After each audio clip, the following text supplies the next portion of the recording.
Hello everyone, welcome back to my YouTube channel. So first of all happy Independence Day. तो मैं आपको already ना 15 अगस्त में 15 gifts already दे चुकी हूँ, वो डिफरेंट है। एंड अभी हम तो 15 अगस्त को ऑलरेडी 15 गिफ्ट्स दे चुके हैं, वो आप चैनल पे जाके देख लेना। जीके के है ना, जीके के इंग्लिश के सब आप देख लेना, एक शॉर्ट डली हुई है। और दूसरी बात मैं बता दूँ, ये जो है अब और ये 15 गिफ्ट्स क्या हैं कि आपको जो भी डिस्क्रिप्टिव राइटिंग है, हम इंडिपेंडेंस डे और आज तीज दोनों को मिलाकर हम डिस्क्रिप्टिव राइटिंग की प्रैक्टिस करने वाले हैं। तो चलिए स्टार्ट करते हैं एसे राइटिंग से। 4-5 एसे कराऊंगी आपको इंडिपेंडेंस डे और तीज फेस्टिवल से, फिर लेटर कराऊंगी इनफॉर्मल फॉर्मल, फिर ट्रांसलेशन, फिर प्रेसी राइटिंग, वोकैबलरी सब। ठीक है, स्टार्ट करते हैं आज के एसे से। Independence Day and its importance in modern India. Let's get started with Independence Day and its importance in modern India. चलिए देखते हैं। Independence day is one of the most important national festivals of India. सही बात है, Independence day is one of the most important national festivals of India. We celebrated every year on 15th August to remember the freedom we achieve from British rule in 1947। तो हम इसे हर साल मनाते हैं, क्यों? ताकि हमें ये याद रहे कि कैसे हमने ब्रिटिश रूल से अपनी जो है फ्रीडम है उसे अचीव करा है 1947 में। So this day reminds us of the sacrifices made by countless freedom fighters who devoted their lives to the nation। जिन्होंने अपनी लाइफ जो है नेशन को डिवोट किया है, हम उनको भी याद करते हैं, फ्रीडम फाइटर्स को। Independence is not merely freedom from foreign rule. Independence जो है सिर्फ फ्रीडम नहीं है, फॉरेन रूल से ही फ्रीडम नहीं है। It also means the freedom to live with dignity, equality and justice. ये जो है ये आपको साथ ही साथ क्या कहते हैं कि फ्रीडम, आप डिग्निटी के साथ रहो, इक्वालिटी के साथ रहो, जस्टिस के साथ रहो। However freedom comes with responsibility. Freedom चाहिए ना तो साथ में रिस्पॉन्सिबिलिटीज़ के साथ ही आती है freedom. As citizens we must respect the constitution. Citizen होने के नाते हमें कॉन्स्टिट्यूशन की रिस्पेक्ट करनी चाहिए। ऑबे द लॉ, लॉ को ऑबे करना चाहिए। Protect the public property, public property को प्रोटेक्ट करना चाहिए। और कंट्रीब्यूट करना चाहिए to the development of our country. हमें हमारी कंट्री के डेवलपमेंट के लिए कंट्रीब्यूशन भी देना चाहिए।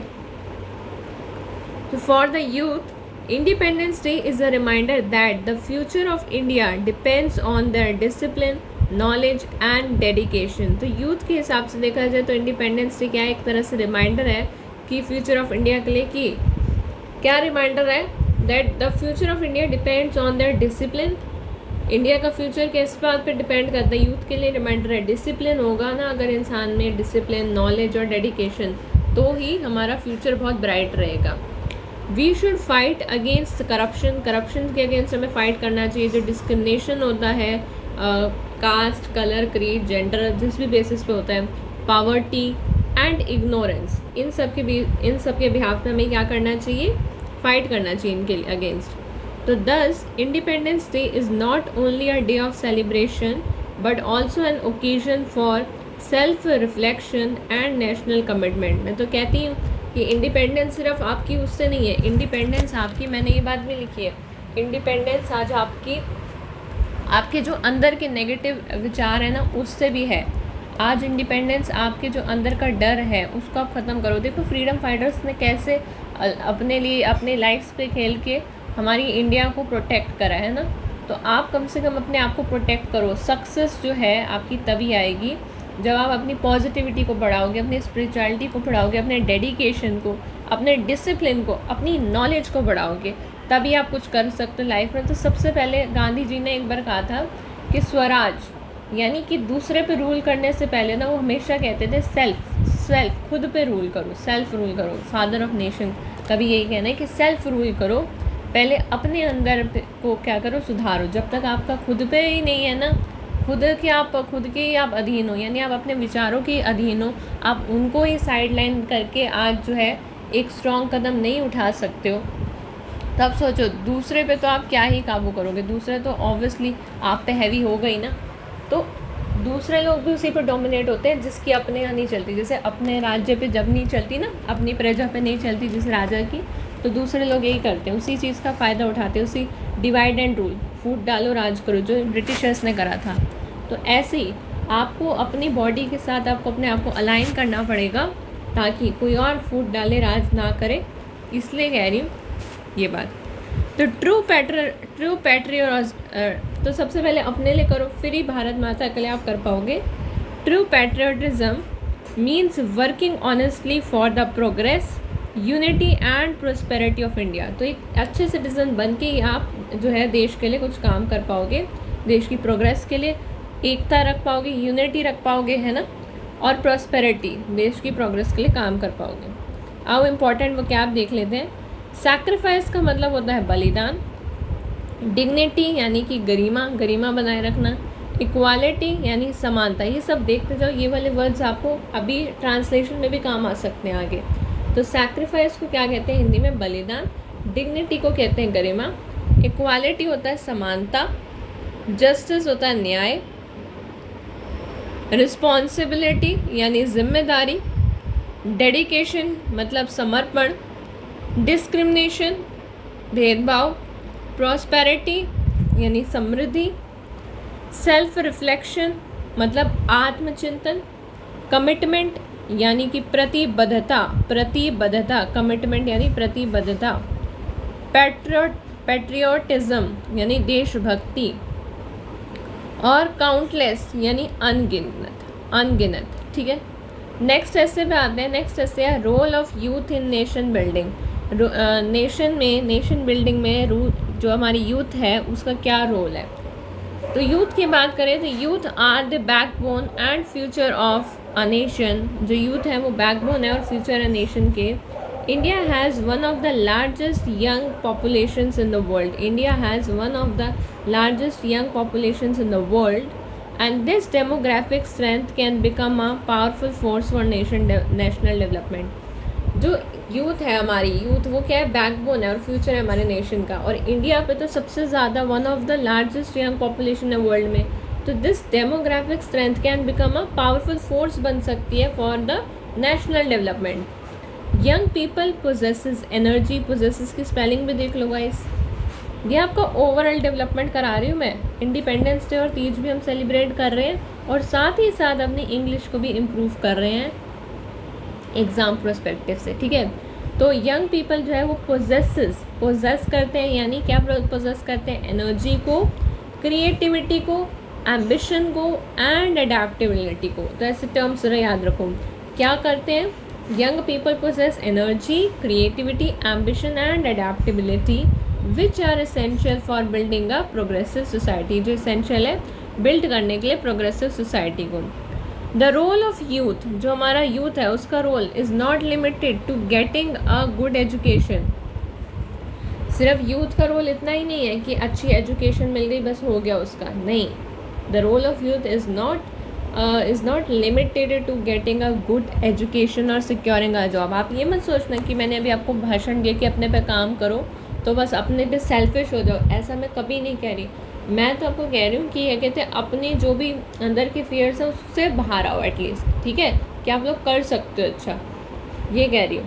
एंड ये बात नहीं है कि आपने एजुकेशन ले ली बस अपना स्वार्थ पूरा कर लिया, पैसा कमा रहे हैं और बस देश का तो कुछ है ही नहीं, नॉट एट ऑल। तो the role of youth is not limited to getting a good education और securing a job. They should develop discipline, leadership, social responsibility नाम की भी चीज़ होती है भाई, वो भी होनी चाहिए, एंड साइंटिफिक टेम्पर होना चाहिए। क्या होना चाहिए बंदे के? साइंटिफिक टेम्पर होना चाहिए। सो बाय एक्वायरिंग की भी स्पेलिंग देखते जाना।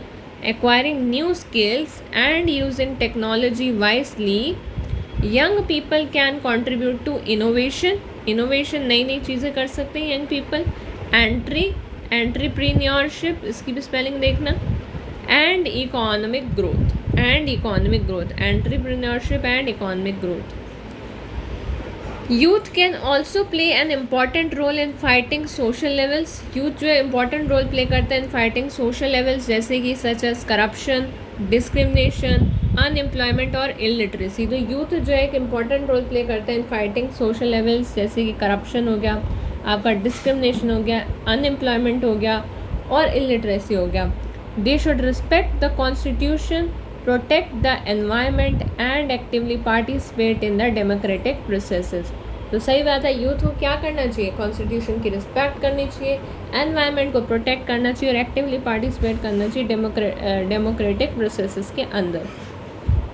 So on Independence Day, young citizens should remember that the freedom won by our freedom fighters carries a great responsibility. बहुत ही मुश्किल, this thing carries a very great responsibility.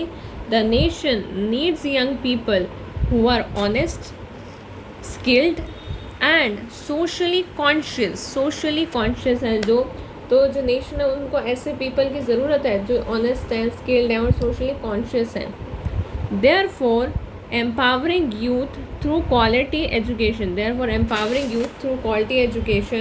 employment opportunities and proper guidance is essential for making India strong, self-reliant and prosperous. ठीक है, तो इसलिए जो empowering youth कर रहे हैं ना हम through quality education, employment opportunities and proper guidance, ये बहुत ज़्यादा इसेंशियल है for making India strong, self reliant and prosperous. अब इम्पॉर्टेंट वो क्या आप देख लेते हैं. बैकबोन मतलब मुख्य आधार, डेमोग्राफिक यानी कि जनसांख्यिकीय, जब ये वर्ड है इसका मतलब होगा डेमोग्राफिक, याद रखना. परिस्थितियों के अनुसार ढलने की क्षमता इज अडेप्टेबिलिटी. प्रोग्रेसिव यानी प्रगतिशील, साइंटिफिक टेम्पर यानी कि वैज्ञानिक दृष्टिकोण, इनोवेशन यानी कि नवाचार, इनोवेशन है. एंटरप्रेन्योरशिप यानी कि उद्यमिता. इलिटरेसी यानी कि निरक्षरता, इलिटरेसी इज निरक्षरता, यह आपको ट्रांसलेशन में भी काम आएगा. एम्पावरिंग यानी कि सशक्त बनाना. सेल्फ रिलायंट यानी आत्मनिर्भर. प्रॉस्पेरस मतलब समृद्ध. सोशली कॉन्शियस यानी सामाजिक रूप से जागरूक. तो ये हुआ आपका इंडिपेंडेंस डे के 2 ऐसे. अब time to celebrate the Teej festival now. तो सभी हरियाणवी बच्चों को तीज की और इंडिपेंडेंस डे की हार्दिक शुभकामनाएं. मैं आपको 15 मेगा गिफ्ट्स दे चुकी हूँ. आप ज़रा जाके चैनल पे ज़रूर चेक कर लेना और सब्सक्राइब भी कर देना. आज हमारा टारगेट है 500 सब्सक्राइबर का, ठीक है, और 1000 सब्सक्राइबर पे होगा सबसे बड़ा लॉन्च, तो ज़रा वो भी कर दीजिएगा, ठीक है जी. तो ये आज़ादी महोत्सव है नेगेटिविटी को दूर कर पॉजिटिविटी, स्पिरिचुअलिटी और सक्सेस की तरफ बढ़ने का. तो चलिए शुरुआत करते हैं तीज के इस उत्सव पे. और आप लोगों का जो टारगेट है हरियाणा हाई कोर्ट क्लर्क का वो भी ज़रूर अचीव होगा. हैप्पी तीज. तो Teej festival of Haryana, tradition, culture and changing times. तो हम इस पे करने वाले हैं ऐसे 2 ऐसे करेंगे हम तीज फेस्टिवल से रिलेटेड. तो जो तीज फेस्टिवल है हरियाणा का, tradition, culture and changing times, इसमें सब हम देखने वाले हैं. Teej is one of the most colourful. Sawan की जो तीज है ये सावन के शुक्ल पक्ष में तीसरे दिन आती है और ये लगातार 3 डेज़ है ना, इसमें चलता रहता है. एकदम से बढ़िया माहौल होता है, यू नो, वाइब्स ही अलग होती हैं गाइस. तो Teej is one of the most colourful and culturally significant festival celebrated in Haryana. आज के दिन आपने देखा होगा मोस्टली आप ग्रीन आपको हर जगह मिलेगा, है ना, और सब लोग शिव जी के मंदिर हैं, ये सब आपने देखा होगा, बढ़िया सा माहौल, ठीक है. तो Teej is one of the most colourful and culturally significant festivals है जो सेलिब्रेटेड होता है हरियाणा के अंदर. Yes right guys. तो इट इज़ ट्रेडिशनली एसोसिएटेड है किससे, विमेन से एसोसिएटेड है. द मानसून सीजन से एसोसिएटेड है, आपको पता ही है. फैमिली बॉन्ड से एसोसिएटेड है एंड फोक कल्चर से एसोसिएटेड है, ठीक है. The festival brings joy to villages and towns and reflects the rich cultural heritage of Haryana. Yes, मज़ा आता है ना. On this occasion, women dress in traditional clothes, apply mehndi, enjoy swings, झूले झूलती हैं और participate करती है folk songs में and dances में. Families prepare the traditional delicacies and exchange gifts. Teej also provides an opportunity for women to come together, celebrate their relationships and preserve their traditional customs. तो इस बहाने क्या होता है कि एक तो अपॉर्चुनिटी मिलती है विमेन को कि एक साथ आएँ टुगेदर, अपने रिलेशनशिप को सेलिब्रेट करें और ट्रेडिशनल कस्टम को भी प्रिजर्व रखें। In modern times, the celebration of Teej has changed considerably. आज के समय पे देखा जाए तो जो सेलिब्रेशन है तीज का वो थोड़ा सा चेंज हो गया considerably. Urbanization and changing lifestyles have reduced some traditional practices. आपको पता है लोग ना मतलब शहरी लोग जो हैं थोड़ा ज़्यादा ही अपने कल्चर को भूल जाते हैं, तो इसकी वजह से थोड़ा लाइफस्टाइल बदलने की से रिड्यूस हो गया traditional practices. But however social media, schools and cultural programs have also helped introduce the festival to younger generation. but social media पे ये इतना छाया हुआ है schools में, cultural programs में, कि ये जो फेस्टिवल है ये यंगर जनरेशन्स को भी इसके बारे में इंट्रोडक्शन मिल ही गया है. Teej is therefore more than a festival of entertainment, right? Entertainment spelling भी देख लो.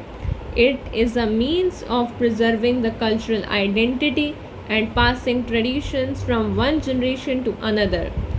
We should celebrate it while avoiding unnecessary expenditure and promoting the environmental awareness. हमें environmental awareness को भी promote करना चाहिए और unnecessary expenditure को avoid करके एकदम बढ़िया से धूम धड़ाके से celebration करना चाहिए. Thus, Tej represents the beautiful combination of tradition and modernity and continues to hold an important place in Haryana's cultural life. तो तीज जो है वो रिप्रेजेंट करता है ब्यूटीफुल कॉम्बिनेशन किसका, ट्रेडिशन का एंड मॉडर्निटी का, और कंटिन्यू करता है to hold an important place in हरियाणा's कल्चरल लाइफ. चलिए कुछ इंपॉर्टेंट वोकैबुलरी देख लेते हैं इससे रिलेटेड. कल्चरली सिग्निफिकेंट, तो गाइस कल्चरली सिग्निफिकेंट को हिंदी में बोलते हैं सांस्कृतिक रूप से महत्वपूर्ण. हेरिटेज यानी कि विरासत. मॉनसून को मानसून या वर्षा ऋतु कहते हैं. फोक कल्चर यानी कि लोक संस्कृति. डेलिकेसीज यानी कि स्वादिष्ट पारंपरिक व्यंजन. कस्टम्स रीति रिवाज. अर्बनाइजेशन शहरीकरण. प्रिजर्व करना माने संरक्षण करना किसी चीज़ का. कल्चरल आइडेंटिटी मतलब सांस्कृतिक पहचान. जनरेशन को हिंदी में कहते हैं पीढ़ी, आपका ट्रांसलेशन में भी काम आएगा. एक्सपेंडिचर मतलब कि खर्च. और ट्रेडिशन एंड मॉडर्निटी यानी कि परंपरा और आधुनिकता. चलिए अब इसी से मिलता जुलता हम कर रहे हैं एक और ऐसे जिसका नाम है विमेन एम्पावरमेंट. इसी खुशी में हम एक और ऐसे कर रहे हैं women empowerment and changing face of the Haryana. Women empowerment का पढ़ते हैं. Women empowerment is essential for the social, economic and overall development of any society. तो विमेन एम्पावरमेंट जो है वो एसेंशियल है for the social, economic and overall development of any society. Haryana has witnessed significant changes in the status of women over the years. Haryana ने क्या किया है, witness किया है. Haryana has witnessed significant changes in the status of women over years, from education and sports to administration and entrepreneurship. Haryana's women are increasingly making their presence felt in different fields. तो ये क्या कह रहे हैं women empowerment essential है, बिल्कुल essential है. चाहे वो सोशल डेवलपमेंट करनी हो, चाहे इकोनॉमिक डेवलपमेंट करनी हो, चाहे आपकी ओवरऑल डेवलपमेंट का सवाल हो सोसाइटी का. हरियाणा ने जो है विटनेस करा है, काफ़ी ज़्यादा सिग्निफिकेंट चेंजेस को विटनेस करा है in the status of women. मतलब सालों से जो स्टेटस चला आ रहा था विमेन, उसमें तो अब काफ़ी ज़्यादा चेंजेस आई हैं. चाहे आप एजुकेशन ले लो, चाहे आप स्पोर्ट्स ले लो, चाहे आप एडमिनिस्ट्रेशन ले लो, एंटरप्रेन्योरशिप ले लो. हरियाणा की विमेन ने इंक्रीजिंगली अपना जो है प्रेजेंस दिखाया है, हर फील्ड में अच्छा करके दिखाया है. एजुकेशन, आपने सुना होगा ना हरियाणवी छोरियाँ किसी से कम नहीं है ना. तो education is the most powerful for empowering women. Education से बढ़िया चीज़ तो है ही नहीं एम्पावर करने के लिए विमेन को. An educated woman can make informed decisions, become financially independent and contribute effectively to her family and society. एक एजुकेटेड वुमेन जो है वो इन्फॉर्म्ड डिसीजन ले सकती है, फाइनेंशियली इंडिपेंडेंट बन सकती है और कंट्रीब्यूट कर सकती है इफेक्टिवली अपनी फैमिली के और अपनी सोसाइटी के लिए. Government schemes, better educational opportunities and awareness have also encouraged girls to pursue their ambitions. तो जितने भी गवर्नमेंट स्कीम्स हैं, बेटर एजुकेशनल अपॉर्चुनिटीज़ हैं, अवेयरनेस है, इन सब चीज़ों ने गर्ल्स को एनकरेज करा है कि वो अपने एम्बिशंस को परस्यू कर सकें. Haryana has produced many successful women. Haryana ने बहुत सारे प्रोड्यूस किए many successful women in sports, defense, civil services, education and other professions. Yes, their achievements have challenged traditional stereotypes and inspired younger generation. तो इनके achievements ने ये साबित कर दिए, चैलेंज कर दिए जो पहले इतने ट्रेडिशनल स्टीरियोटाइप्स वाले विचार चल रहे थे ना, कि लड़कियों को नहीं पढ़ाना है ना, और ये जितने भी विचार चल रहे थे उनके, उन सब को चैलेंज मारा है और इंस्पायर करा है आज की यंगर जनरेशन को. बट अगेन वही बात, तो जैसे ही हमारे मन में आता है लेकिन, तो हम बोलते हैं however, issues such as gender discrimination, भाई child marriage, unequal opportunities and violence against women still require attention. बिल्कुल, इन सब को आज भी उतनी अटेंशन की ज़रूरत है. Empowerment can not be achieve की स्पेलिंग देखो, थ्रू लॉज अलोन. सिर्फ लॉ बनाने से, कानून से एम्पावरमेंट नहीं आती है. Society must also change it's mindset. Society को अपना माइंडसेट चेंज करने की ज़रूरत है. Families should provide girls with equal opportunities, freedom and support. Women must be encouraged to participate. Women must be encouraged to participate in every sphere of life. True development is possible. True development is possible only when women and men move forward together with equal rights, dignity and opportunities. तो भाई सही development तभी हो सकती है जब women के साथ साथ मैन दोनों मिल के काम करें, कि हम इक्वल राइट्स लाना चाहते हैं, डिग्निटी और अपॉर्चुनिटीज़ लाना चाहते हैं, तभी जो है बढ़िया होगा. आइए इंपॉर्टेंट वोकैबुलरी देख लेते हैं. एम्पावरमेंट को कहते हैं सशक्तिकरण. ओवरऑल डेवलपमेंट यानी कि समग्र विकास. फाइनेंशियली इंडिपेंडेंट, आर्थिक रूप से स्वतंत्र. इन्फॉर्म्ड डिसीजंस यानी कि सोच समझ कर लिए गए निर्णय. एम्बिशन होता है महत्वाकांक्षा. अचीवमेंट्स, उपलब्धियाँ. देखो, जिनको हिंदी नहीं आती उन्हें इंग्लिश का पता चल रहा है ना क्या बोलते हैं, और जिनको इंग्लिश, कईयों को हिंदी में नहीं आती एक्चुअली, तो उनको पता चल रहा है ना कि आपका ट्रांसलेशन में हेल्प करेगा बच्चे, इसलिए बता रही हूँ. स्टीरियोटाइप्स यानी कि रूढ़ धारणाएं. जेंडर डिस्क्रिमिनेशन यानी कि लैंगिक भेदभाव. अनइक्वल अपॉर्चुनिटीज़ यानी असमान अवसर. माइंडसेट यानी कि सोच या मानसिकता. स्फीयर को हम कहते हैं क्षेत्र. डिग्निटी होती है गरिमा. तो ये मैंने आपको करा दिया अभी तक 2 ऐसे किसके, तीज फेस्टिवल से रिलेटेड. चलिए अब बारी है इनफॉर्मल लेटर करने की. इनफॉर्मल लेटर करेंगे फॉर्मल लेटर इंडिपेंडेंस डे पे बेस्ड. तो इनफॉर्मल लेटर है डिस्क्राइबिंग इंडिपेंडेंस डे सेलिब्रेशन. तो यहाँ पे आपने जो है अपने फ्रेंड का नाम लिखना है डियर करके. I hope you are doing well. I am writing to tell you about how we celebrated independence day in our school this year. ठीक है, तो हम जो है लेटर लिख रहे हैं. So I hope you are doing well. I am writing to tell you about how we celebrated independence day in our school this year. So the celebration began with the hosting of the national flag. Celebration कैसे began हुआ? By hosting of the national flag in the morning. After the national anthem, our principal delivered an inspiring speech on the sacrifices of our freedom fighters. Students presented patriotic songs, speeches, and a short cultural program. I also participated in an essay competition on the importance of freedom and won second prize. The entire atmosphere was filled with patriotism and enthusiasm. The program reminded us that the freedom is not only a right but also a responsibility.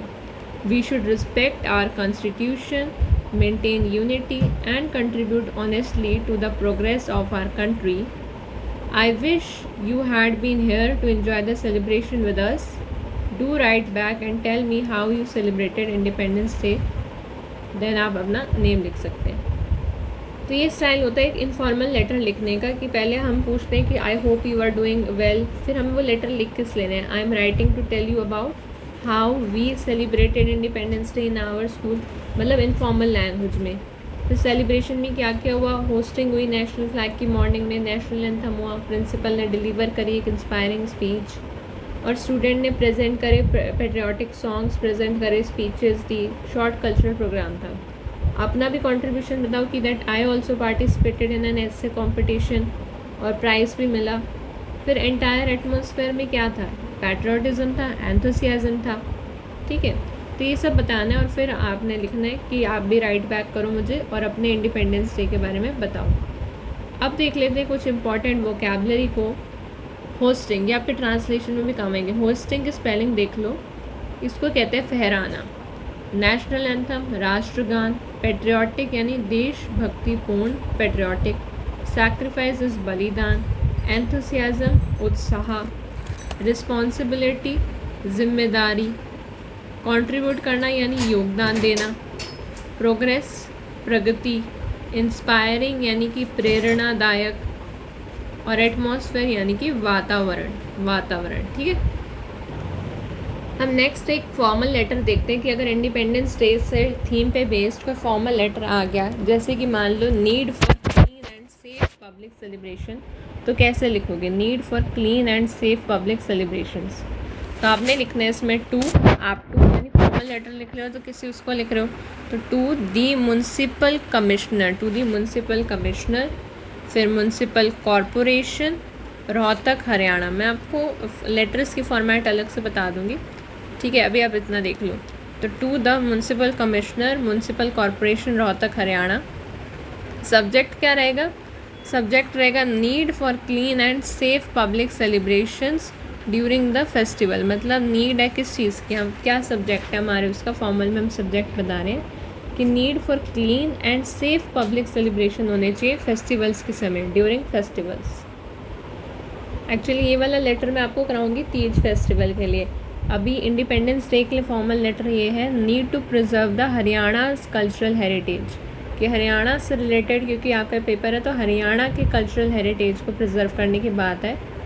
तो इसमें आप letter लिखेंगे to the editor the tribune Chandigarh, newspaper का नाम the tribune Chandigarh. Subject है need to preserve Haryana's cultural heritage.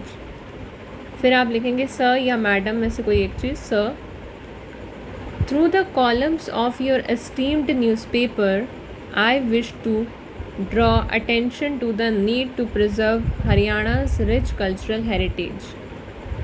Our state has a unique tradition of folk songs, dances, fairs and festivals such as Teej, which reflect our social values and cultural identity.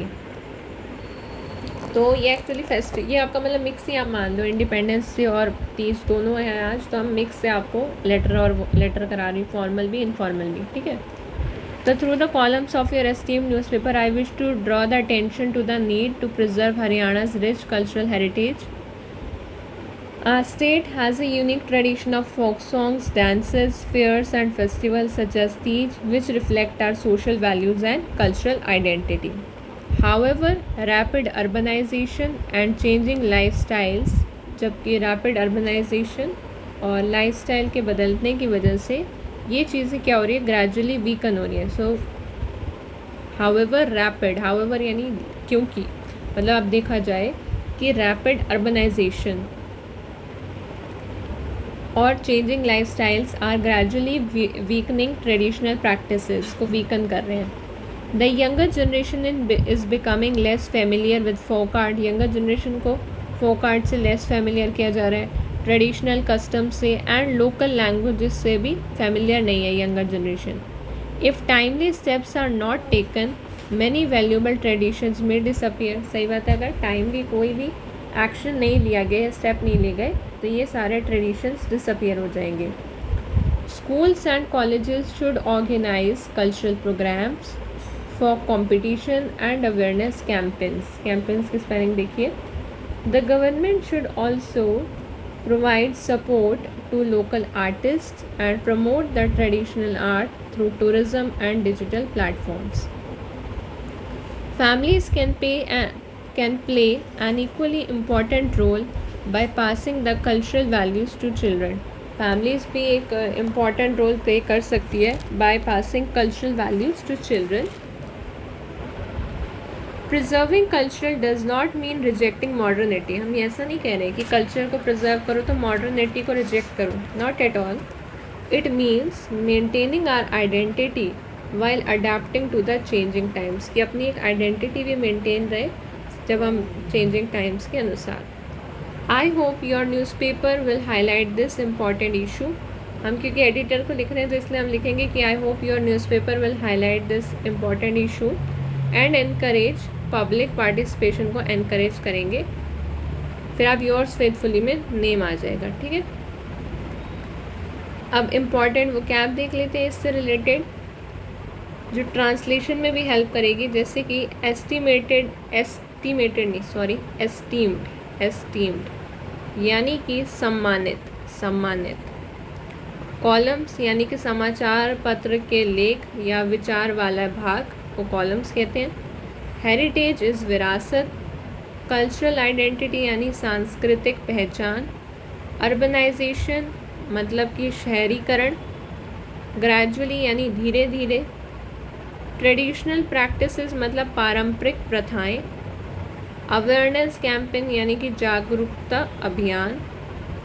Local artist को हम कहते हैं, local यानी स्थानीय artist यानी कलाकार. Adapting को हिंदी में कहते हैं अनुकूलन करना. तो जिनको इंग्लिश नहीं आती वो इंग्लिश पे देखो, जिन्हें हिंदी नहीं आती वो हिंदी शब्द पे गौर फरमाएं. अनुकूलन करना. पब्लिक पार्टिसिपेशन यानी जन भागीदारी. फिर टाइमली स्टेप्स यानी समय पर उठाए गए कदम. अब दूसरा फॉर्मल लेटर जो हम कर रहे थे म्यूनसिपल कमिश्नर को कि सेफ़ और पब्लिक सेलिब्रेशन होना चाहिए, तो इसमें आप लिखोगे I wish to draw your attention to the problems caused by improper management of public celebration during festivals such as Tej and Independence Day. Large gatherings often result in littering. बहुत सारी gathering हो जाती है तो इस वजह से littering, लोग कितना कचरा मचा देते हैं. Traffic congestion, plastic waste and inadequate sanitation. तो ये सब प्रॉब्लम्स क्या होती है, लिटरिंग. तभी तो हम अटेंशन ट्रैक कर रहे हैं म्यूनसिपल कमिश्नर का कि आप अटेंशन दो इस बात पे भी कि कितना क्या हो जाता है, लिटरिंग हो जाती है, ट्रैफिक कंजेशन हो जाता है, प्लास्टिक वेस्ट और इनएडुक्वेट सैनिटेशन होता है. Public celebrations are important for promoting unity and cultural awareness. Public celebration ज़रूरी हैं यूनिटी प्रमोट करने, कल्चरल अवेयरनेस के लिए. But they should not cause inconvenience. Inconvenience की स्पेलिंग देखिए, इनकन्वीनियंस टू सिटीजन्स और damage the environment. Proper dustbins should be placed at important locations and adequate sanitation facilities should be arranged near celebration venues. तो proper dustbins होने चाहिए important locations पे, ऐसी जगहों पे adequate sanitation facility होनी चाहिए. हालांकि लोग डस्टबिन होते हुए भी नहीं डालते हैं कचरा, मुद्दे की बात तो ये है, वो भी ज़मीन पर डाल देते हैं. तो adequate sanitation facility होनी चाहिए celebration venue के नियर. Traffic management and sufficient drinking water भी चाहिए होता है. Facility should also be ensured. The authorities should encourage the people to avoid single use plastic. Authorities को एनकरेज करना चाहिए पीपल को कि वो अवॉइड करें सिंगल यूज़ प्लास्टिक को और क्लेanलीनेस को मेंटेन करें. Volunteers and local organisations can also be involved in spreading awareness among the public. तो अथॉरिटी को एनकरेज करना चाहिए लोगों को कि वो सिंगल यूज़ प्लास्टिक अवॉइड करें, क्लेanलीनेस को मेंटेन करें. साथ ही साथ वॉलंटियर और लोकल ऑर्गेनाइजेशन को भी इन्वॉल्व करना चाहिए अवेयरनेस स्प्रेड करने में पब्लिक के बीच में. I request the municipal corporation to take necessary steps before major festivals and ensure that public celebrations remain clean, safe and environmentally responsible. I hope prompt action will be taken in this regard. ठीक है, अब कुछ important vocab देख लेते हैं, जैसे कि improper management को कहते हैं अनुचित प्रबंधन. मैनेजमेंट को हिंदी में कहते हैं प्रबंधन। इम्प्रॉपर यानी अनुचित प्रबंधन। लिटरिंग यानी कूड़ा फैलाना। ट्रैफिक कंजेशन को कहते हैं यातायात जाम, यातायात जाम। इनएडिक्वेट होता है अपर्याप्त। सैनिटेशन यानी कि स्वच्छता व्यवस्था। वेन्यू आयोजन स्थल, जहाँ हम आयोजन करते हैं, आयोजन स्थल। सिंगल यूज़ प्लास्टिक इस एकल उपयोग प्लास्टिक, सिंगल यूज़ यानी एकल उपयोग प्लास्टिक। अथॉरिटीज़ यानी अधिकारी या प्रशासन। इंश्योर करना यानी सुनिश्चित करना, चीज़ों को सुनिश्चित करना। एनवायरमेंटली रिस्पॉन्सिबल यानी पर्यावरण के प्रति जिम्मेदार। और प्रॉम्प्ट एक्शन मतलब त्वरित कार्यवाही इन दिस रिगार्ड, इस संबंध में। ठीक है, फटाफट से एक इनफॉर्मल लेटर भी देख लेते हैं। Describing Teej celebration in Haryana. So dear Neha, I hope you are fine and enjoying your holidays. You will be happy to know that we celebrated Teej with great enthusiasm this year. Teej is an important festival of Haryana and is closely associated with monsoon season, women and folk traditions. On this occasion, women in our neighborhood wore colorful traditional clothes and applied mehendi. Swings were decorated in the garden and everyone enjoyed folk songs and dances. Delicious traditional food was also prepared at home. A cultural program was organized in our village where women and children participated in various activities. The celebration was especially enjoyable because people from different age groups came together. It also helped the younger generation understand the importance of our cultural heritage and traditions. I believe that festivals like Teej strengthen family and community bonds and keep our traditions alive. However, we should celebrate them in simple and environmentally friendly manner. I wish you could have joined us. I hope to see you soon. अब कुछ vocab देख लेते हैं। Monsoon season हमें पता ही है, वर्षा ऋतु। फोक tradition यानी लोक परंपराएं। नेबरहुड पड़ोस। कल्चरल हेरिटेज सांस्कृतिक विरासत। ट्रेडिशनल यानी पारंपरिक। स्ट्रेंथन मजबूत करना। कम्युनिटी बॉन्ड्स देखो सामुदायिक संबंध, सामुदायिक। प्रिजर्व यानी संरक्षित करना। और एनवायरमेंटली फ्रेंडली यानी पर्यावरण के अनुकूल। तो ये हमारा लेटर राइटिंग भी हो गया। तो अब हम बात कर लेते हैं प्रेसी राइटिंग की। प्रेसी राइटिंग में क्या करना होता है? तो प्रेसी राइटिंग में बेसिकली क्या करना होता है कि जो पैसेज होता है उसको छोटा करना होता है, 1/3 करना होता है और रेपिटेशन नहीं करनी होती, और साथ ही साथ अपनी लैंग्वेज में लिखना होता है। As it is copy paste नहीं करना। एक तो टाइटल देना है और साथ ही साथ उसकी थीम को मेंटेन रखना है।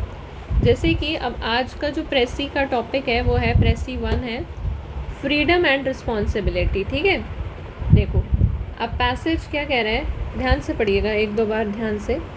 Freedom is one of the most valuable possessions of a nation. अच्छा, अपनी तरफ से कोई चीज़ ऐड भी नहीं करनी है इसमें, और ना ही कोई प्रोवर्ब वगैरह या अपना कोई ईडियम या अपनी कोई टिप्पणी देनी है, यानी अपनी साइड से कुछ भी नहीं करना। जो लिखा है वही इसको उसी चीज़ पे फोकस रहेगा। तो freedom is one of the most valuable possessions of a nation and it's citizens. India achieved independence after a long struggle and the sacrifices of countless freedom fighters. However, freedom does not mean that people can act without limits. Every right carries a corresponding responsibility. Citizens must respect the Constitution, obey laws, protect public property, and maintain harmony in society. They should also understand that national development depends not only on government policies. जो nation की development है, national development depends not only on government policies but also on the responsible behaviour of a ordinary citizens. Young people in particular have an important role in building a strong and prosperous nation. They should use their education, skills and energy for constructive purposes.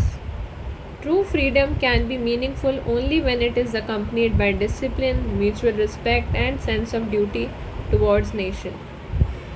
तो अब इन्हीं points को लेके हमें छोटा करना है इसको, तो वो कहलाएगी प्रेसी. ठीक है, जैसे हम किसी को बता रहे हो अपनी लैंग्वेज में.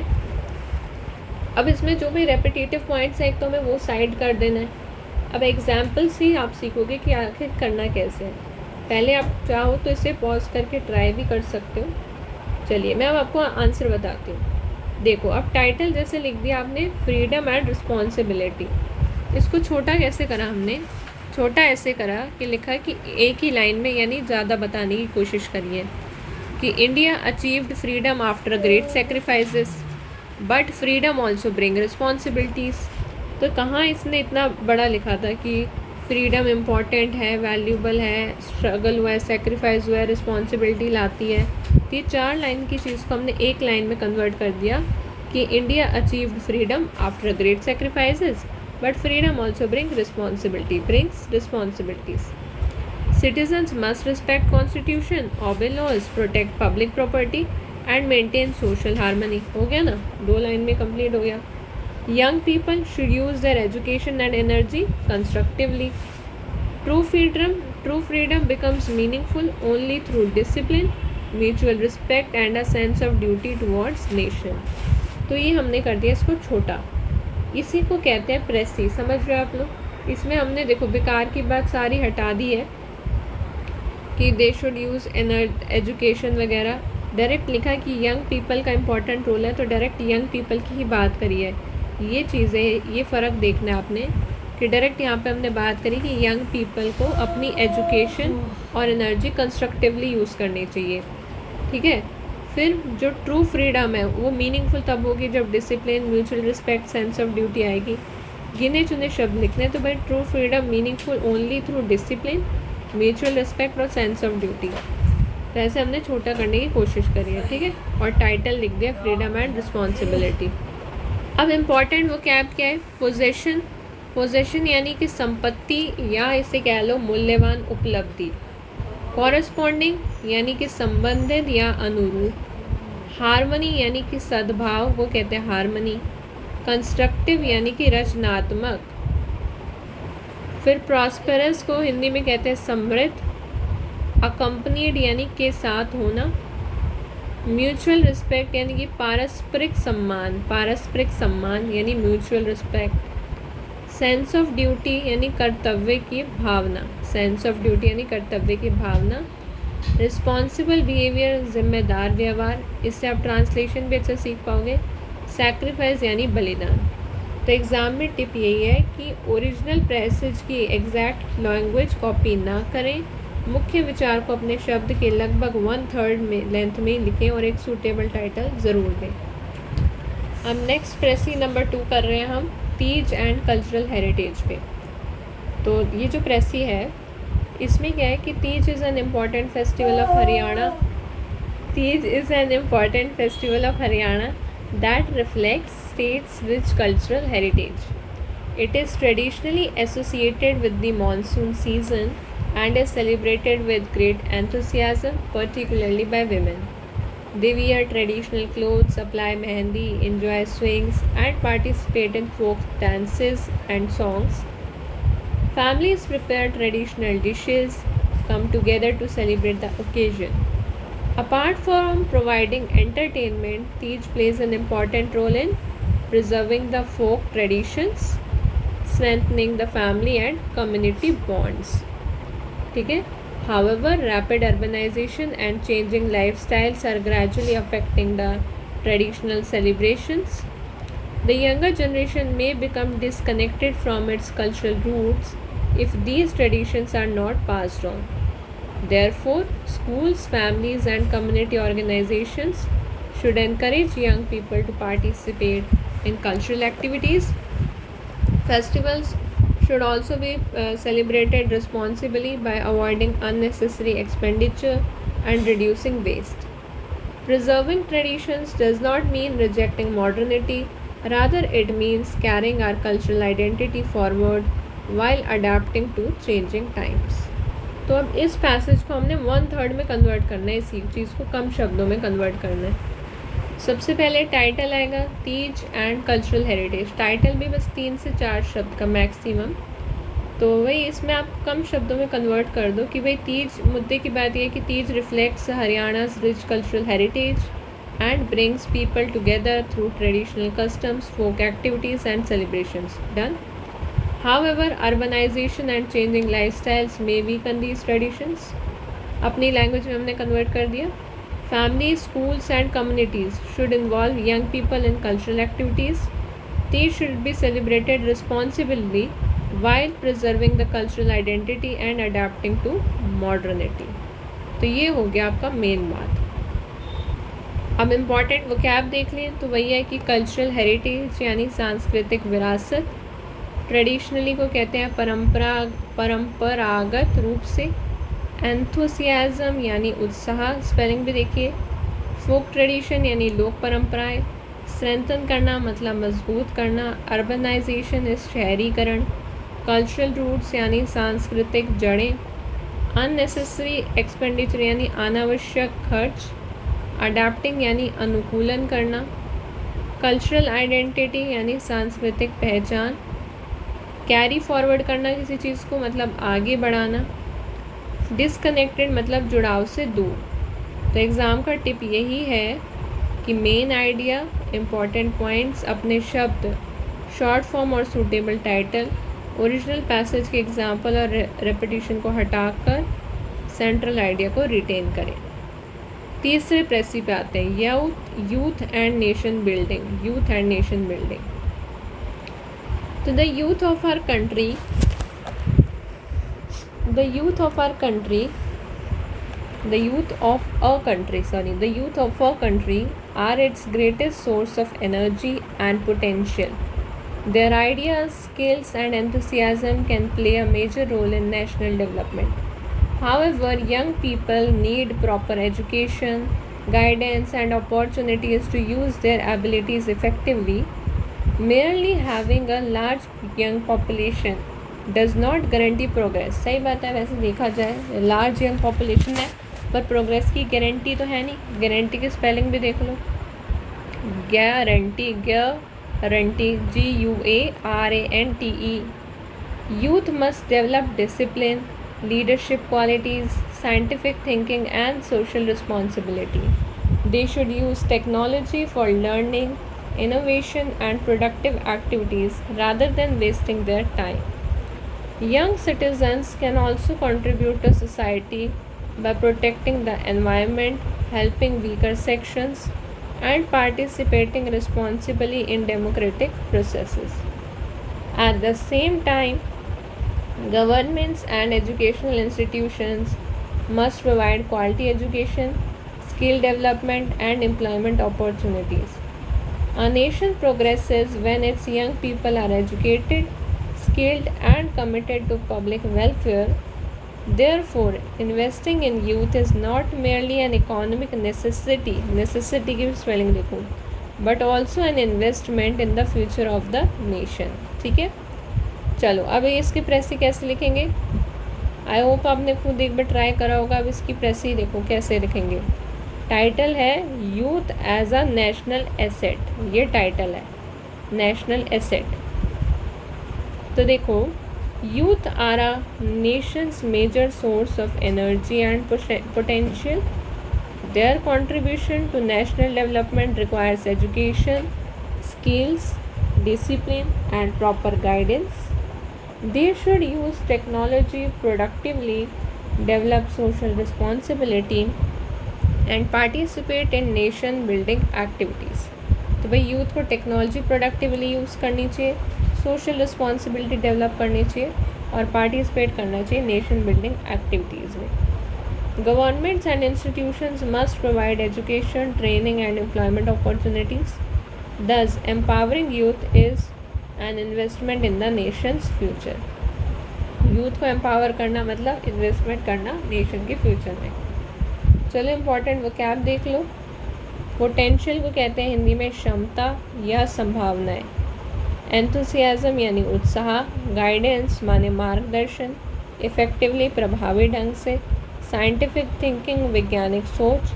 साइंटिफिक टेम्पर यानी वैज्ञानिक दृष्टिकोण. प्रोडक्टिव मतलब उत्पादक या रचनात्मक. डेमोक्रेटिक प्रोसेसेस यानी लोकतांत्रिक प्रक्रियाएं. वीकर सेक्शन मतलब कमज़ोर वर्ग. स्किल डेवलपमेंट यानी कि कौशल विकास. पब्लिक वेलफेयर मतलब जन कल्याण. नेसेसिटी यानी आवश्यकताएं, और एम्पावरिंग यानी सशक्त बनाना। तो प्रेसी में पैसेज की लैंग्वेज को कॉपी करने की बजाय सिनोनिम्स और शॉर्टर एक्सप्रेशन का यूज़ करें। उदाहरण के लिए मान लो लिखा हुआ था use technology for learning, innovation and productive activities, तो हमने लिख दिया यूज़ टेक्नोलॉजी प्रोडक्टिवली। इससे कम वर्ड्स में वही मीनिंग इफेक्टिवली कन्वे होता है। तो हमने प्रेसी राइटिंग भी कर ली कंप्लीट, राइट। ट्रांसलेशन के देखो क्वेश्चन करते हैं ज़रा, आइए। तो हिंदी में आएगा आप लोगों के एग्ज़ाम में, और उसको आपने इंग्लिश में करना है। लाइन बाय लाइन देखते हैं, वर्ड बाय वर्ड तो नहीं करना होता आपने, वैसे थोड़ा सा चीज़ों को अंडरस्टैंड करके करना होता है। देखिए सिंपल सा है, समझिएगा ज़रा। स्वतंत्रता दिवस हमारे देश के सबसे महत्वपूर्ण राष्ट्रीय पर्वों में से एक है। अब आपको इसको ट्रांसलेशन के हिसाब से अंडरस्टैंड करना है, ये नहीं सोचना कि हम पैसेज पढ़ रहे हैं। स्वतंत्रता दिवस कि हमारे देश के लिए सबसे महत्वपूर्ण राष्ट्रीय पर्वों में से एक है। इसको लगे आप इंग्लिश में देखो, अंडरस्टैंड करो कि स्वतंत्रता दिवस यानी कि independence day is one of the line by line translation. Independence Day is one of the most important national festivals of our country. तो स्वतंत्रता दिवस यानी इंडिपेंडेंस डे इज़ हमारे देश के, है ना, सबसे महत्वपूर्ण राष्ट्रीय पर्वों में से एक है, so independence day is one of the most important national festivals of our country. अगला देखो, यह दिन हमें उन महान स्वतंत्रता सेनानियों के बलिदान की याद दिलाता है। यह दिन this day reminds us of the sacrifices of the great freedom fighters who devoted their lives. याद दिलाता है जिन्होंने देश की आज़ादी के लिए अपना जीवन समर्पित कर दिया। So who devoted their lives to the freedom of the nation. ठीक है, स्वतंत्रता केवल विदेशी शासन से मुक्ति नहीं है। तो इंडिपेंडेंस इज़ नॉट मेयरली, केवल ऐसा होता ना, independence is not merely freedom from foreign rule. तो स्वतंत्रता केवल विदेशी शासन से मुक्ति नहीं है, बल्कि अपने अधिकारों और कर्तव्यों को समझने की जिम्मेदारी भी है। It is also a responsibility to understand our rights and duties.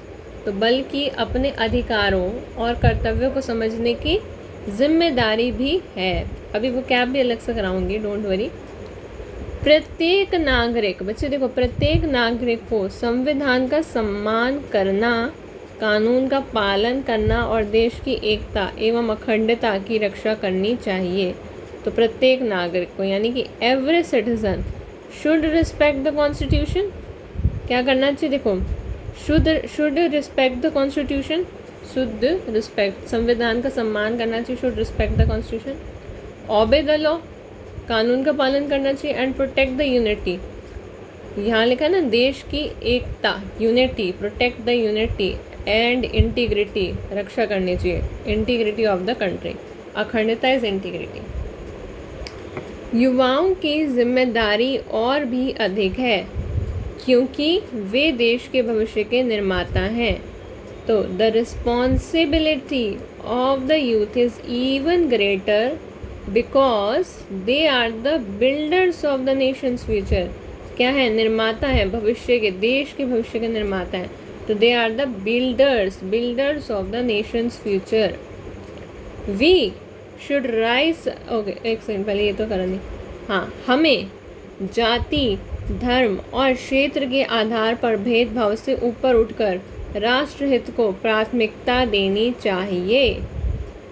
इसका क्या होगा, we should rise above discrimination based on caste, religion and region and give priority to the national interest. तो हमें क्या करना चाहिए, हमें जो है जाति, कास्ट, धर्म, रिलीजन और जो हमारा क्षेत्र है, रीजन, इससे ऊपर उठकर, वी शुड राइज अबव, इससे ऊपर उठकर हमें प्रायोरिटी देनी चाहिए नेशनल इंटरेस्ट को। क्या देनी चाहिए, राष्ट्रहित को प्राथमिकता देनी चाहिए। सच्ची देशभक्ति केवल देश के प्रति भावनाएं व्यक्त करने में नहीं है। सच्ची देशभक्ति, जो true patriotism does not merely mean expressing feelings for the country, बल्कि ईमानदारी से अपने कर्तव्यों का पालन करने में है। It means performing our duties honestly. इसका मीनिंग है परफॉर्म करना हमारी ड्यूटीज़ को ऑनेस्टली। Very good. ठीक है, ये हो गया आपका एक ट्रांसलेशन पूरा। अब आओ इसकी इम्पोर्टेंट वो क्या, आप देखो ज़रा ट्रांसलेशन की। स्वतंत्रता दिवस को हमने क्या लिखा है? Independence day. राष्ट्रीय पर्व, आप ये चीज़ें नोट भी कर सकते हो, नेशनल फेस्टिवल। स्वतंत्रता सेनानी यानी कि फ्रीडम फाइटर। बलिदान, सेक्रीफाइस। समर्पित करना, डिवोट करना। विदेशी शासन, फॉरेन रूल। अधिकार और कर्तव्य, राइट्स एंड ड्यूटीज़। पालन करना, ऑबे करना या फॉलो करना। एकता एवं अखंडता, यूनिटी एंड इंटीग्रिटी। भेदभाव, वो आपका डिस्क्रिमिनेशन। राष्ट्रहित, नेशनल इंटरेस्ट। प्राथमिकता देना, गिव प्रायोरिटी टू। देशभक्ति यानी पैट्रियोटिज्म। और कर्तव्यों का पालन करना यानी perform one's duties. I hope यहाँ तक क्लियर है। चलो एक और ट्रांसलेशन कर ले ज़रा। ठीक है, अभी ये इंग्लिश टू या हिंदी है, कोई नहीं, हम हिंदी पहले देखते हैं फिर इंग्लिश देखेंगे। ठीक है। तीज हरियाणा का एक महत्वपूर्ण पारंपरिक त्यौहार है। तीज हरियाणा का एक महत्वपूर्ण पारंपरिक त्यौहार है। इसको कैसे करोगे? तो Teej is an important traditional festival of Haryana. Teej is an important traditional festival of Haryana. ठीक है। और यह राज्य की समृद्ध सांस्कृतिक विरासत को दर्शाता है। यह राज्य की समृद्ध सांस्कृतिक विरासत को दर्शाता है। तो and reflects the rich cultural heritage of the state. क्या दर्शाता है? देखो यहाँ इसने ये बोला ना कि यह सांस्कृतिक विरासत राज्य की यानी स्टेट की जो समृद्ध सांस्कृतिक विरासत है उसे दर्शाता है। यानी कि ये क्या करता है? रिफ्लेक्ट करता है, दर्शाता है नहीं, रिफ्लेक्ट करता है रिच कल्चरल हेरिटेज किसकी? स्टेट की। नेक्स्ट आ जाओ, देखो यह वर्षा ऋतु के दौरान विशेष रूप से महिलाओं द्वारा बड़े उत्साह के साथ मनाया जाता है। यह वर्षा ऋतु के दौरान विशेष रूप से महिलाओं द्वारा बड़े उत्साह के साथ मनाया जाता है। तो it is celebrated with great enthusiasm during the monsoon season specially by women.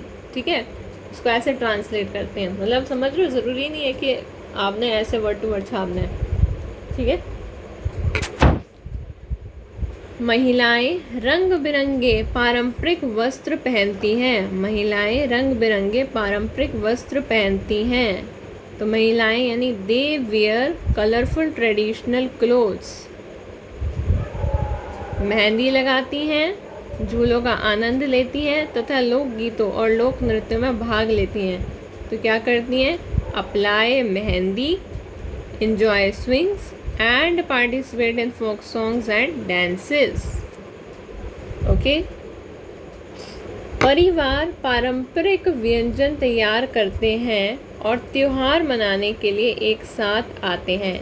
परिवार क्या करते हैं? परिवार पारंपरिक व्यंजन तैयार करते हैं और त्योहार मनाने के लिए एक साथ आते हैं।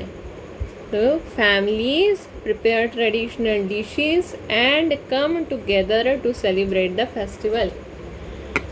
फैमिली क्या करती है? प्रिपेयर करती है traditional dishes and come together to celebrate the festival. Teej ना केवल मनोरंजन का अवसर प्रदान करता है बल्कि पारिवारिक और सामुदायिक संबंधों को भी मजबूत करता है। तो Teej not only provides entertainment but also strengthens family and community, सामुदायिक community bonds. सो ये क्या करता है, ये तीज न केवल मनोरंजन यानी एंटरटेनमेंट का अवसर प्रदान करता है बल्कि पारिवारिक और सामुदायिक संबंधों को भी मजबूत करता है। हालांकि तेजी से हो रहे शहरीकरण और बदलती जीवन शैली के कारण कई पारंपरिक प्रथाएं प्रभावित हो रही हैं। So, however, rapid urbanization and changing lifestyles are affecting many traditional practices. युवा पीढ़ी को अपनी सांस्कृतिक विरासत के बारे में जानने और उसे संरक्षित करने के लिए प्रोत्साहित किया जाना चाहिए। तो युवा पीढ़ी को क्या करना चाहिए? The younger generation should be encourage to learn about and preserve, संरक्षित करने यानी प्रिजर्व इट्स कल्चरल हेरिटेज। साथ ही त्योहारों को अनावश्यक खर्च या पर्यावरण को नुकसान पहुंचाए बिना जिम्मेदारी पूर्वक मनाया जाना चाहिए। तो साथ ही जो है त्योहारों का अनावश्यक खर्च और पर्यावरण को नुकसान पहुंचाए बिना जिम्मेदारी पूर्वक मनाया जाना चाहिए। ठीक है, तो at the same time festivals should be celebrated responsibly.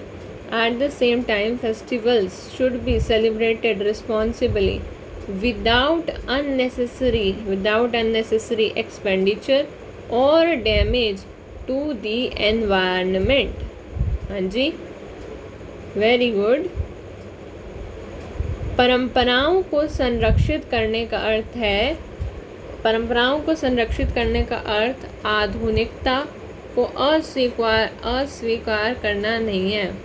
तो परंपराओं को संरक्षित करने का अर्थ क्या है? आधुनिकता को अस्वीकार करना नहीं है। Preserving traditions does not mean rejecting modernity. Preserving traditions does not mean rejecting modernity. हाँ जी, preserving traditions does not mean rejecting modernity.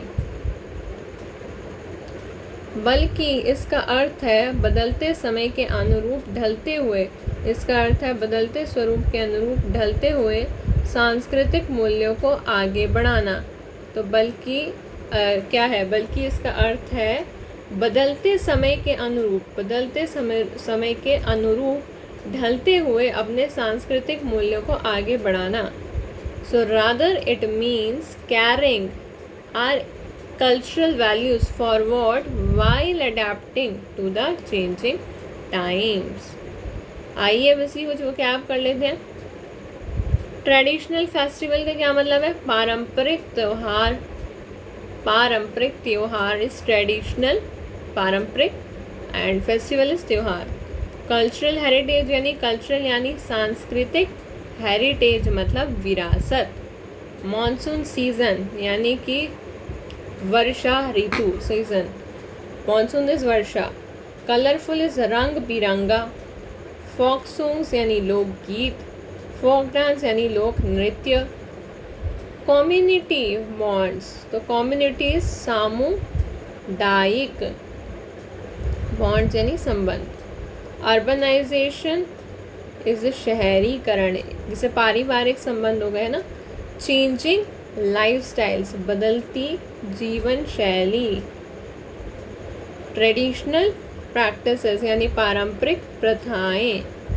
Preserve करना यानी चीज़ों को संरक्षित करना। ठीक है, ये बहुत काम आती है, ट्रांसलेशन बहुत काम की चीज़ है, पता है। फिर देखो, एनकरेज करना यानी प्रोत्साहित करना, एनकरेज करना। अननेसेसरी एक्सपेंडिचर यानी कि अनावश्यक खर्च, एक्सपेंडिचर यानी खर्च। अडेप्टिंग टू के अनुरूप ढलना, अडेप्टिंग टू। रिजेक्टिंग यानी अस्वीकार करना, इज रिजेक्टिंग।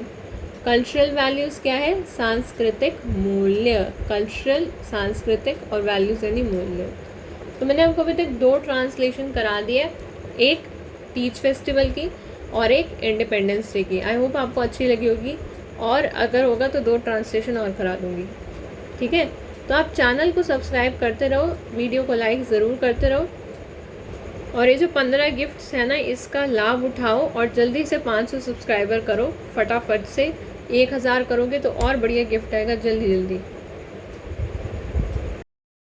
तो अगला ट्रांसलेशन करते हैं यूथ एंड नेशन बिल्डिंग पे, ठीक है।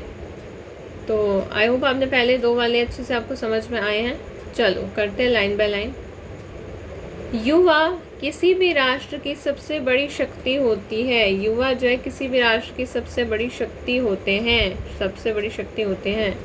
The youth are the greatest strength of any nation. Done. Next line. उनमें समाज में सकारात्मक परिवर्तन लाने की ऊर्जा, रचनात्मकता और क्षमता होती है। So they have the energy, creativity and ability to bring positive changes to the society. हालांकि उनकी इस क्षमता का पूर्ण उपयोग तभी किया जा सकता है जब युवाओं को उचित शिक्षा, मार्गदर्शन और अवसर प्राप्त हो। सही बात है।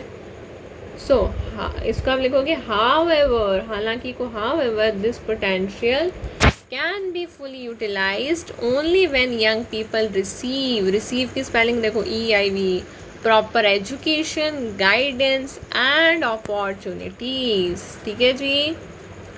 उन्हें अनुशासन, दूसरों के प्रति सम्मान और सामाजिक जिम्मेदारी की भावना विकसित करनी चाहिए। तो उन्हें अनुशासन, हमें उन्हें क्या देना चाहिए? अनुशासन, दूसरों के प्रति सम्मान, सामाजिक जिम्मेदारी की भावना विकसित करनी चाहिए, है ना। So they should develop discipline, respect for others and a sense of social responsibility. समय बर्बाद करने की बजाय उन्हें तकनीक का उपयोग शिक्षा, कौशल विकास और नवाचार के लिए करना चाहिए। शिक्षा, कौशल विकास और नवाचार के लिए करना चाहिए, है कि नहीं? सही बात है। So instead of wasting time they should use technology, instead of wasting time they should use technology for learning, learning के लिए करनी चाहिए, स्किल डेवलपमेंट के लिए करनी चाहिए, और क्रिएशन, इनोवेशन यानी एक नवाचार, न्यू, समथिंग न्यू, है ना, नवाचार के लिए करना चाहिए। युवा नागरिकों को लोकतांत्रिक गतिविधियों में भी भाग लेना चाहिए और समाज के कल्याण में योगदान देना चाहिए। तो यंग सिटीजन्स, नागरिक यानी citizens, should also participate in लोकतांत्रिक यानी democratic activities and contribute to the welfare of society. Society में भी देखो स्पेलिंग SOCIETY। सरकार, शैक्षणिक संस्थानों और परिवारों को मिलकर उन्हें उचित अवसर प्रदान करने चाहिए। The government, educational institutions and families, the government, educational institutions and family must work together to provide them with suitable opportunities। यदि युवा शिक्षित, यदि युवा जो है क्या हो जाए? शिक्षित, कुशल और जिम्मेदार हो, यदि युवा शिक्षित, कुशल और जिम्मेदार हो तो वे राष्ट्रीय विकास के शक्तिशाली वाहक बन सकते हैं। तो यदि अगर एक युवा क्या हो? शिक्षित हो, कुशल हो और जिम्मेदार हो तो वे राष्ट्रीय विकास के शक्तिशाली वाहक बन सकते हैं, ना। So if the youth are educated, skilled and responsible, if the youth are educated, skilled and responsible, they can become powerful agents of national development। Powerful agents बन सकते हैं नेशनल डेवलपमेंट के। इसलिए युवाओं में निवेश करना राष्ट्र के भविष्य में निवेश करने के समान है, बराबर है ना। So therefore, investing in young people means investing in the future of the nation. आया समझ? बढ़िया। हाँ भाई, तो आप देख लो जल्दी से इम्पॉर्टेंट ट्रांसलेशन वोकैबुलरी। कब से आपके लिए बोल रहे हैं ना। ग्रेटेस्ट स्ट्रेंथ यानी सबसे बड़ी शक्ति, क्रिएटिविटी रचनात्मकता। बिना माइक के भी इतनी बड़ी आवाज़ आ रही है आपको, देखो। पॉजिटिव चेंजेस यानी सकारात्मक परिवर्तन, पोटेंशियल यानी क्षमता या संभावनाएं, फुली यूटिलाइज्ड पूर्ण रूप से उपयोग किया गया, प्रॉपर गाइडेंस उचित मार्गदर्शन, सोशल रिस्पॉन्सिबिलिटी सामाजिक जिम्मेदारी, स्किल डेवलपमेंट कौशल विकास, इनोवेशन यानी नवाचार, डेमोक्रेटिक एक्टिविटीज़ यानी लोकतांत्रिक गतिविधियाँ, वेलफेयर यानी कल्याण, एजुकेशनल इंस्टीट्यूशन यानी शैक्षणिक संस्थान, सूटेबल अपॉर्चुनिटीज़ उपयुक्त अवसर, एजेंट्स ऑफ डेवलपमेंट विकास के वाहक, इन्वेस्टिंग इन यानी में निवेश करना। अब आ जाओ एक और ट्रांसलेशन पे है जो रिलेटेड है आपका विमेन एम्पावरमेंट और सोशल प्रोग्रेस से रिलेटेड है। आइए, बढ़िया है, करते हैं शुरू फिर। महिला सशक्तिकरण, मैं कलर चेंज करती हूँ, मज़ा आएगा थोड़ा आपको। हाँ भैया देखो, महिला सशक्तिकरण किसी भी देश की प्रगति के लिए आवश्यक है। Women empowerment is essential for the progress of a country. एक शिक्षित और आर्थिक रूप से स्वतंत्र महिला अपने लिए, अपने परिवार और समाज के लिए बेहतर निर्णय ले सकती है। तो an educated and financially independent woman can make better decisions for herself, her family and society. Yes. हाल के वर्षों में महिलाओं ने शिक्षा, खेल, प्रशासन, विज्ञान और व्यवसाय के क्षेत्र में उल्लेखनीय उपलब्धियां हासिल की हैं। ध्यान से देखना अब आप इस लाइन को। In recent years women have made remarkable achievements spelling देख लो, achievements in education, sports, administration, science and business. ठीक है ना, विज्ञान हो गया और बिजनेस यानी आपका व्यवसाय।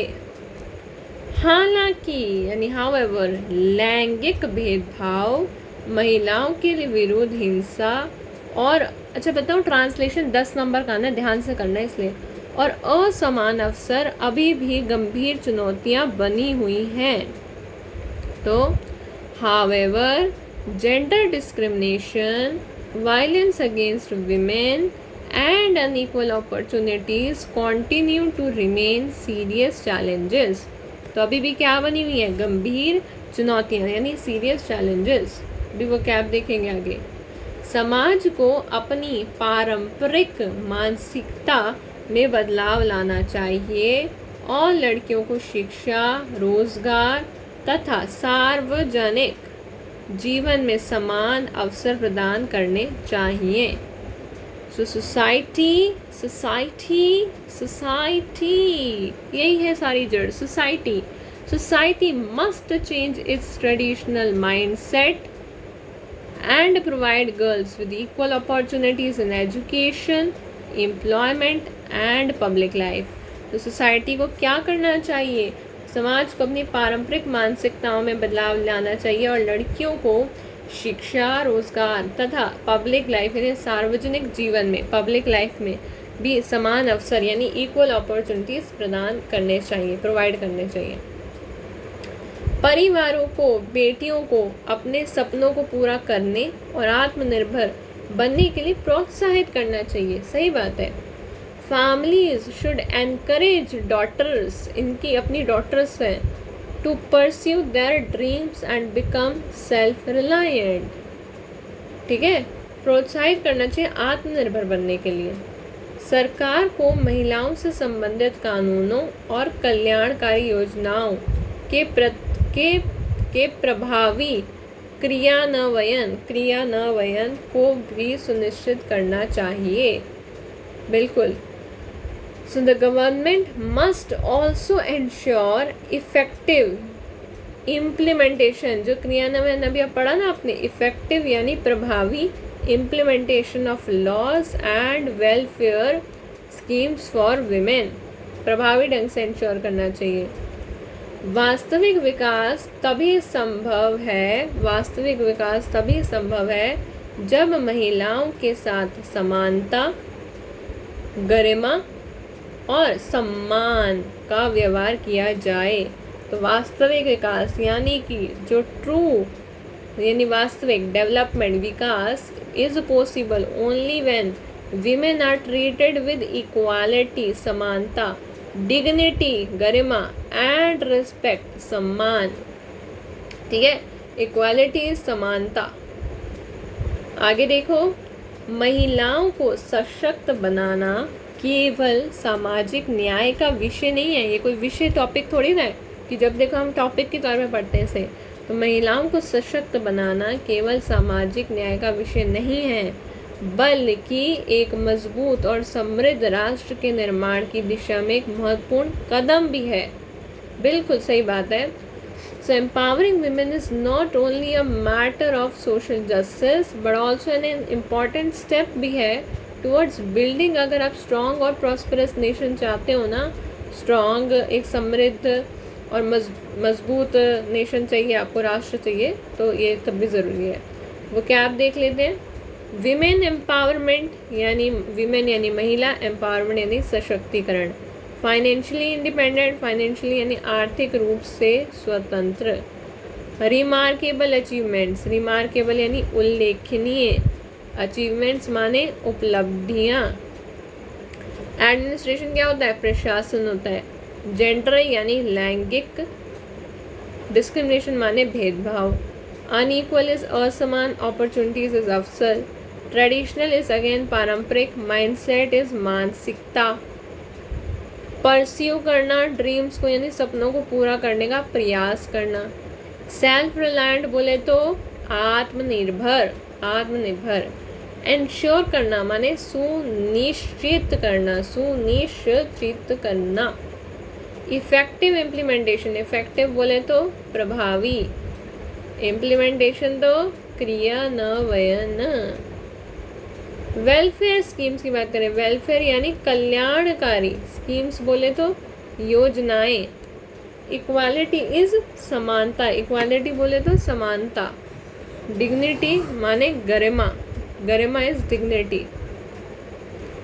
फिर आपका आता है सोशल जस्टिस, सोशल बोले तो सामाजिक, जस्टिस यानी न्याय। And lastly we have prosperous nation, यानी प्रॉस्पेरस इज समृद्ध एंड नेशन इज योर राष्ट्र। तो ये हो गए हमारे 2 और ट्रांसलेशन। टोटल मैंने आपको 4 ट्रांसलेशंस करा दिए हैं, 4 ट्रांसलेशन ऐसी प्रेसी भी करा दिए और 4 ऐसे 4 लेटर सब करा दिए। ठीक है, ये आपका 15 अगस्त के लिए आई थिंक बेस्ट गिफ्ट होगा इस बारी का, क्योंकि आपके एग्ज़ाम में आएगा काम। So once again happy independence to all. ये 15 गिफ्ट ज़रूर एक बार देखना, ठीक है, और जल्दी से सब्सक्राइबर कर दो, 500 की फैमिली बना दो और अपने ऊपर सबसे पहले विजय प्राप्त करो। ठीक है, मैंने आपको बताया ना, ये जो आज़ादी का महोत्सव है, ये आपको जो है, इसमें आपको अपनी नेगेटिविटी को दूर करके पॉजिटिविटी, स्पिरिचुअलिटी और सक्सेस की तरफ आगे बढ़ने का है। ठीक है, जल्दी से पूरा कर दो सब्सक्राइबर्स, फिर 1000 करोगे तो और बड़ा लॉन्च होगा। और आपको ये चैनल सब्सक्राइब करना है, क्योंकि अब आपको मिलने वाली बहुत ही helpful videos. Thank you so much. और ज़रूर बताना आपको गिफ्ट कैसा लगा, ठीक है ना, ज़रूर बताना, ये वाला गिफ्ट भी और जो गिफ्ट आपको चैनल पे मिला वो भी। ये इतने सारे गिफ्ट्स मिले आपको आज। Thank you guys, happy Independence day. और भी गिफ्ट्स मिलेंगे, don't worry. Happy Independence Day and happy Teej. तो आप सभी को मेरी तरफ से स्वतंत्रता दिवस और तीज की हार्दिक शुभकामनाएं। जय हिंद, जय भारत, वंदे मातरम।